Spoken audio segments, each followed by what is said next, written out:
بسم اللہ الرحمن الرحیم۔ تمام احباب کو صوفی لائنس میں خوش آمدید۔ شیخ عبد القادر جیلانی، جنہیں غوث اعظم بھی کہتے ہیں، بہت بڑے بزرگ اور ولی اللہ گزرے ہیں۔ آپ کی ساری زندگی تبلیغ اسلام میں گزری۔ بے شمار لوگوں نے آپ سے روحانی فیض حاصل کیا۔ آج بھی دنیا آپ کی تعلیمات سے فیض یاب ہو رہی ہے۔ آپ کو بچپن ہی سے علم حاصل کرنے کا بے پناہ شوق تھا۔ آپ نے ابتدائی تعلیم اپنے قصبے جیلان میں ہی حاصل کی، لیکن دین کی اعلیٰ تعلیم حاصل کرنے کے لیے بغداد جانا پڑا تھا۔ اس زمانے میں گاڑیاں اور موٹر کاریں نہ تھیں، اس لیے لوگ قافلوں کی صورت میں پیدل سفر کرتے تھے۔ چنانچہ آپ کی والدہ نے آپ کو بھی بغداد جانے والے قافلے کے ہمراہ روانہ کر دیا۔ سفر پر روانہ ہونے سے پہلے آپ کی والدہ نے آپ کو کچھ خوراک اور 40 اشرفیاں گزر اوقات کے لیے دیں۔ آپ کی والدہ نے یہ اشرفیاں آپ کی قمیض کی تہ میں سی دیں تاکہ محفوظ رہیں، اور چلتے وقت آپ کو خاص طور پر یہ نصیحت کی کہ بیٹا، ہمیشہ سچ بولنا اور جھوٹ کے قریب نہ جانا۔ آپ نے ماں کی اس نصیحت کو غور سے سنا اور سفر پر روانہ ہونے گئے۔ قافلے کے لوگ ڈرتے ڈرتے سفر پر روانہ ہوئے۔ انہیں اس بات کا بھی خدشہ تھا کہ کہیں راستے میں ڈاکو قافلے پر حملہ نہ کر دیں، کیونکہ ان دنوں راستے غیر محفوظ تھے اور ڈاکو اکثر اوقات قافلوں کو لوٹ لیا کرتے تھے۔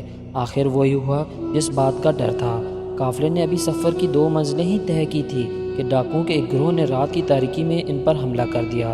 تمام قافلے میں افراتفری اور بدگمانی مچ گئی اور ڈاکوؤں نے انہیں اہل قافلہ کو خوب لوٹا۔ ایک ڈاکو شیخ عبد القادر جیلانی رحمۃ اللہ علیہ کے پاس آیا اور کہنے لگا، لڑکے تیرے پاس کیا ہے؟ آپ نے جواب دیا، میرے پاس 40 اشرفیاں ہیں جو میری قمیض کی تہ میں سلی ہوئی ہیں۔ ڈاکو نے آپ کی اس بات کو مذاق سمجھا اور ہنستا ہوا آگے گزر گیا۔ اتنے میں ایک اور ڈاکو آپ کے پاس آیا اور وہی سوال کیا۔ آپ نے پھر وہی جواب دیا۔ وہ ڈاکو یہ جواب سن کر حیران ہوا اور آپ کو پکڑ کر اپنے سردار کے پاس لے گیا۔